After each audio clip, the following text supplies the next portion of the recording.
The Holy Land isn't just geography. It's a graveyard of civilization, cities that ruled the ancient world, and today, archaeologists dig through what's left. In this video, you'll discover 8 lost cities. I'll show you what they looked like at their peak, what caused their fall, and how they look today, if they even still exist. Brace yourself, because some of these stories are brutal. In the year 1400 BC, a city was a fortress. The city occupied 3 hectares on top of a tell, a mound that had been built and destroyed 20 times before. Beneath the streets that existed in Joshua's time, archaeologists found layers of civilizations with 11,000 years of history. A stone tower from 8500 BC is still there, the oldest structure ever discovered. Jericho wasn't new to war. It was a professional survivor. Inside the walls, life functioned. Mud brick houses, paved streets, water cisterns, grain warehouses. Elisha's spring, which exists to this day, provided fresh water to the population. Merchants brought spices from the east, fabrics from the north, metals from the south. The city controlled the entrance to the Jordan Valley. Anyone wanting to climb to the mountains of Canaan had to pass through Jericho and pay taxes. But what made Jericho truly intimidating were the walls. It wasn't just one wall. It was a double defense system, an outer stone wall 3.5 meters high. Behind it, a second wall even higher. Between the two, space for soldiers to patrol. And the base of the walls was so thick that houses were built inside them. Rahab, the prostitute who helped the Israelite spies, lived in one of these houses. Her window faced outside the city. Today, Tel Es Sultan is a UNESCO heritage site. You walk around and see the layers of 11,000 years of stacked civilization. You see the ancient stone tower, you see the remains of the walls, and you think, this city survived everything for millennia, until it fell with a shout. Jericho fell supernaturally, but the next city was burned from the sky. And today, you still find melted pottery on the ground. For decades, archaeologists searched for Sodom and Gomorrah. Most believed they were mythological cities, stories invented to scare children. But in 2013, a team found something disturbing near the Dead Sea, an archaeological site called Tal el-Hammam. And when they began excavating, they realized they had found evidence of a catastrophe that defies explanation. The city was prosperous. It sat on a fertile plain, important trade route, abundant water. Estimates put the population between 8 to 10,000 inhabitants, which for that time was a metropolis. Thick walls, palaces, temples. Sodom wasn't a poor village. It was a regional power. But according to the Bible, the problem wasn't poverty. It was pride. Arrogance so great that God decided to intervene personally. And then, according to Genesis, fire and brimstone fell from the sky. The city was destroyed in a single day. Lot and his family fled, and when his wife looked back, she turned into a pillar of salt. Sounds like a movie story, right? But here's what archaeologists found at Tal el-Hammam. Evidence of an explosion 3,700 years ago. Temperatures that exceeded 2,000 degrees Celsius. Melted pottery that turned to glass. Mud bricks that literally exploded. And stranger still, thick layers of salt. Salt that contaminated the soil for 600 to 700 years after the destruction. Nothing grew there. Some scientists suggest it was a meteorite. Others talk about a methane gas explosion. The debate continues, but the fact is, something destroyed that city so violently that it left permanent physical marks. And it happened exactly in the region where the Bible places Sodom. Today, Tal el-Hammam is an archaeological field. You can visit and see the layers of destruction. The melted pottery is still there, frozen in time. A silent testimony of a day when the sky caught fire. Sodom was burned from the sky, but the next city was burned from the ground. And Joshua made sure it was the only one completely destroyed among all the cities of Canaan. Why? Because it was the capital, and it had 40,000 inhabitants. Why did the largest city in Canaan turn to ashes when all the others were merely conquered? Hazor had 40,000 inhabitants. Jerusalem, in David's time, centuries later, had fewer people than that. When you think of Hazor at its peak, imagine a metropolis. The city occupied 80 hectares in the upper part and another 70 hectares in the lower city. Thick stone walls surrounded everything. Inside, palaces with columns, temples dedicated to Baal and Ashtoreth, bronze workshops, warehouses full of grain. The streets were paved, public fountains distributed water, merchants from Syria, Egypt, Cyprus negotiated in the central square. Hazor controlled the northern trade route. If you wanted to go from Egypt to Mesopotamia, you passed through Hazor and paid taxes. But it wasn't just economics. Hazor was military power. The king of Hazor commanded a confederation of cities. When Joshua invaded Canaan, it was the king of Hazor who organized the resistance. He gathered all the other kings, assembled the armies, set up camp near the waters of Merom. It was the largest military force the Israelites had faced until then. War chariots, cavalry, heavy infantry, everything an army needed. Joshua won the battle. But here's the difference. Of all the cities he conquered, only Hazor was completely burned. The others he left intact for the Israelites to occupy later. Hazor needed to become an example. And it did.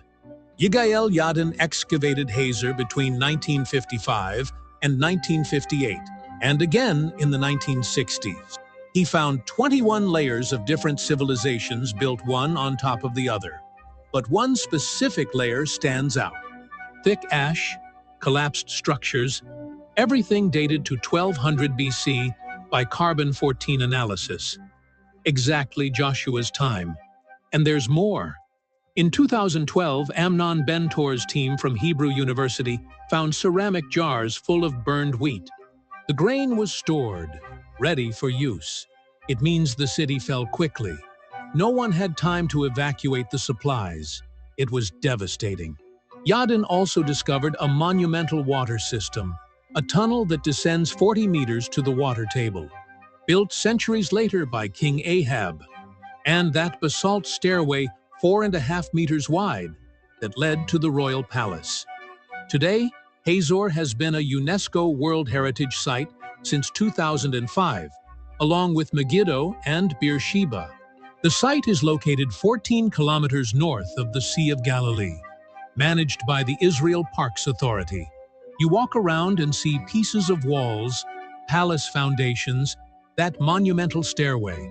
The jars with carbonized wheat are in the Israel Museum in Jerusalem. But no one lives there. The largest city in Canaan turned to dust. Joshua burned the capital of Canaan. But there was a city that Jesus cursed. And it wasn't just any city. It was where he lived, where he performed more miracles than anywhere else. What if the city where you performed the most miracles was also the city you cursed? Capernaum was prosperous, busy, full of life, until Jesus lived there. Capernaum was on the northern shore of the Sea of Galilee, strategic location. The Via Maris, the commercial road connecting Egypt to Syria, passed right there. Caravans stopped in the city to rest, resupply, negotiate. It had a Roman customs post, where Matthew worked collecting taxes. Fishermen went out every morning to the sea and returned with nets full of fish. The market sold bread, olive oil, pottery, fabrics. Estimated population of 1,500 people. By the standards of the time, it was a medium-sized city, but with good income. The synagogue was the heart of the community.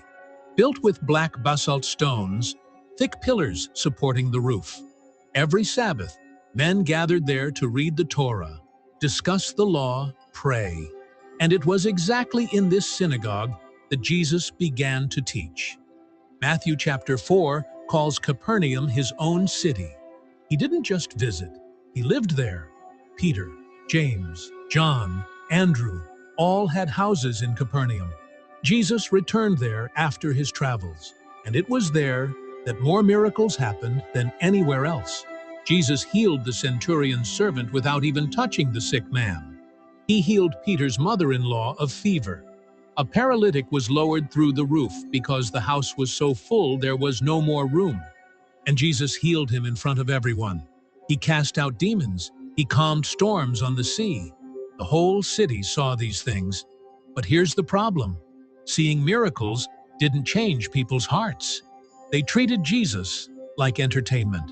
They went to watch, to listen, but they didn't repent.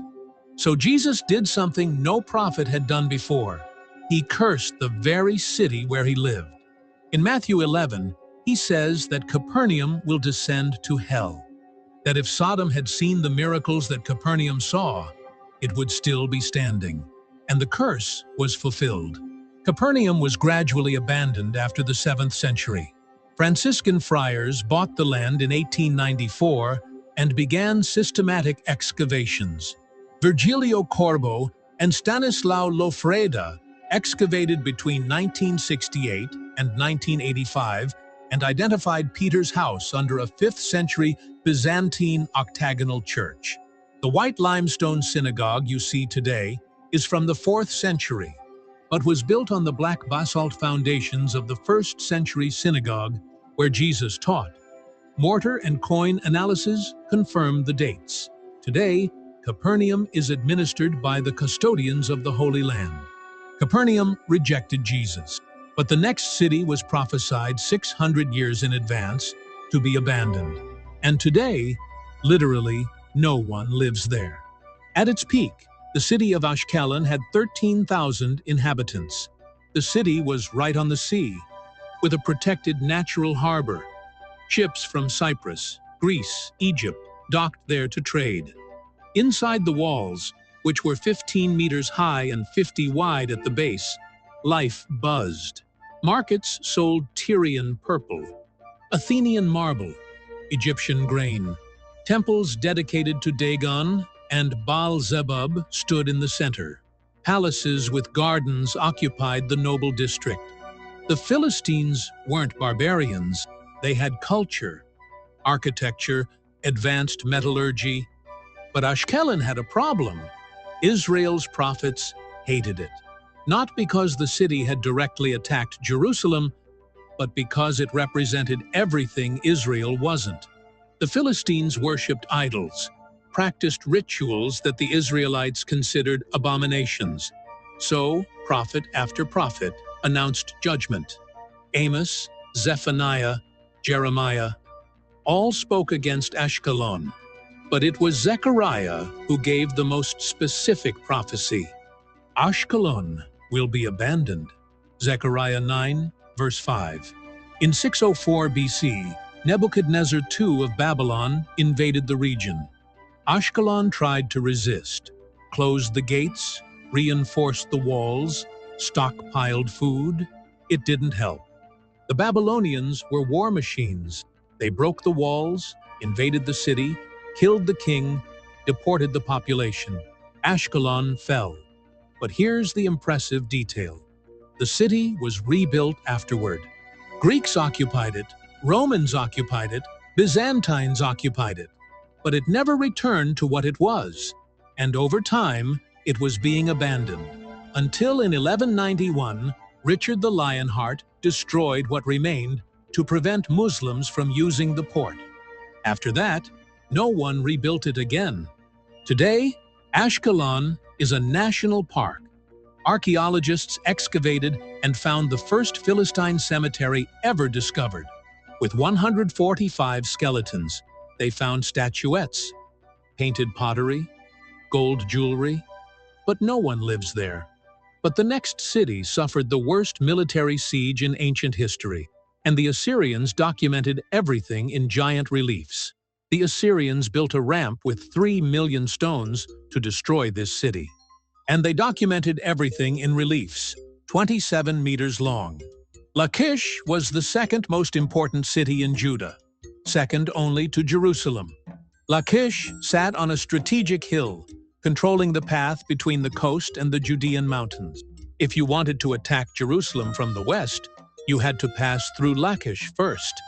That's why King Rehoboam, Solomon's son, heavily fortified the place. Double walls surrounded the city. The outer one was 6 meters thick, the inner one 4 meters. Watchtowers covered all angles. A monumental gate with 6 chambers controlled the entrance. Inside, limestone houses, warehouses, workshops, cisterns for water. Estimated population of 6,000 people. But in 701 BC, Sennacherib of Assyria invaded Judah. He had already conquered 46 cities, deported 200,000 people. Now, he wanted Lachish. And he made sure to document everything, because Lachish represented Jewish resistance. If Lachish fell, Jerusalem would be isolated.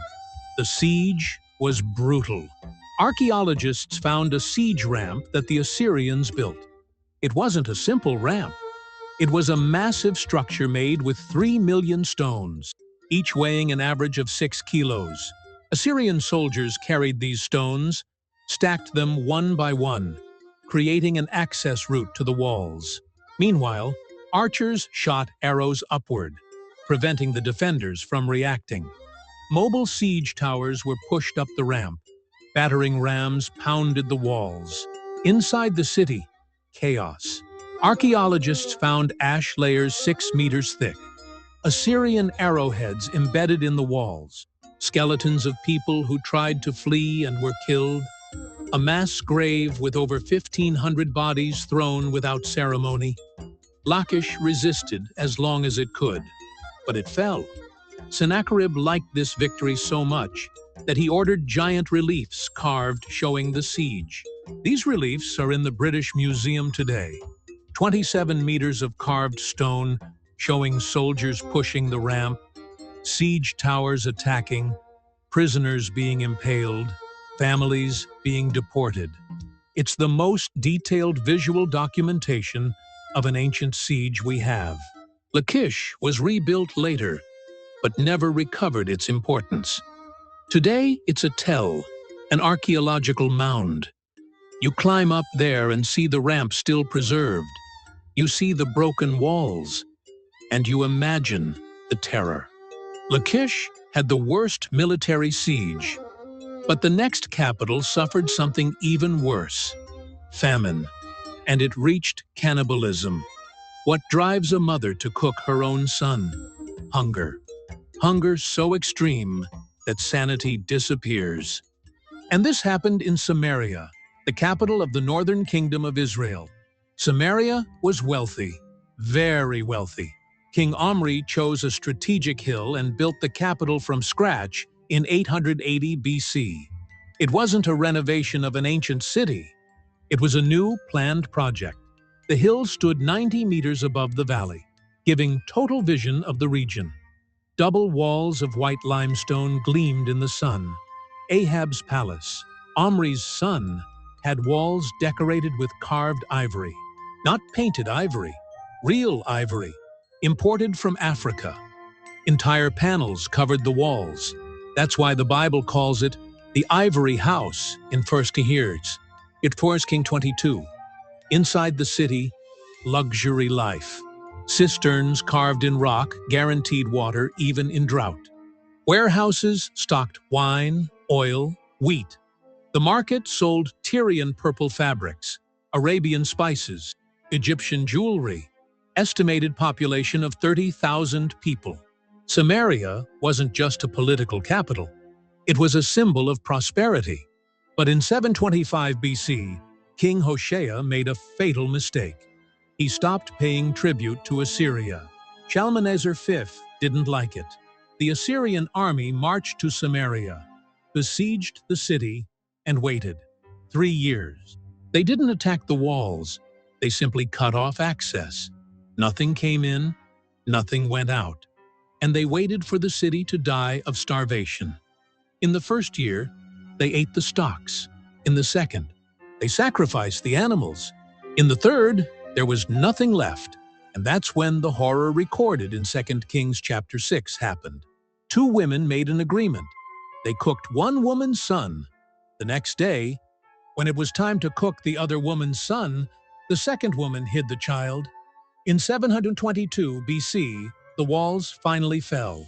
Sargon II, who had assumed the Assyrian throne, entered the city and deported 27,290 people. Modern excavations confirmed that the ancient ivory palace described in the Bible was exactly on the hill of Samaria, the former capital of the Kingdom of Israel. Original fragments of the ivory panels were found on site and are now preserved in Jerusalem museums. The hill, currently known as Sebastia, is no longer inhabited. It has become an important archaeological site, where ruins of the palace, walls, and temples can still be visited. Samaria died of hunger. But the next city has something different. It didn't die once. It died 26 times, and it will die again in the final battle of the world. There's a place in the Holy Land where 26 battles have already happened. Megiddo, or Armageddon in Greek. Megiddo sits in a position that any general would dream of controlling. The Tell, this 20-meter-high archaeological mound, dominates the Jezreel Valley. From the top, you see kilometers of plain in all directions. The Via Maris, the most important commercial road in the ancient world, passed right there. Armies from Egypt going up to attack Mesopotamia had to pass through Megiddo. Armies from Mesopotamia going down to Egypt, same thing. There was no detour, so whoever controlled Megiddo controlled the military and commercial traffic of the entire region. That's why 26 different civilizations occupied the same place. Canaanites built, Egyptians destroyed and rebuilt, Israelites conquered, Philistines attacked, Assyrians razed, Persians occupied, Greeks took, Romans dominated. Each civilization built on top of the ruins of the previous one, layer upon layer, creating this artificial 20-meter mound literally made of stacked dead cities. Solomon transformed Megiddo into a fortress. He built thick walls, stables for 450 horses, a water system that descended 40 meters to the water table. The city gate had 6 chambers, identical to the gates of Hazor and Gezer. Same architect, same design. Megiddo was part of Israel's defense system, but being strategic has a price. In 609 BC, Pharaoh Necho II of Egypt was marching to help Assyria against Babylon. King Josiah of Judah tried to block the passage at Megiddo. Fatal mistake. Necho wasn't interested in Judah. He just wanted to pass. But Josiah insisted. The battle was short. An arrow struck Josiah. He died on the way back to Jerusalem. The most righteous king of Judah died trying to defend a passage. Napoleon visited Megiddo in 1799 and called the place a perfect battlefield. He knew how to recognize military terrain when he saw it.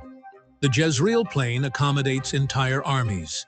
It has space for maneuvers, total visibility, access to water. That's why Revelation 16 places the final battle there.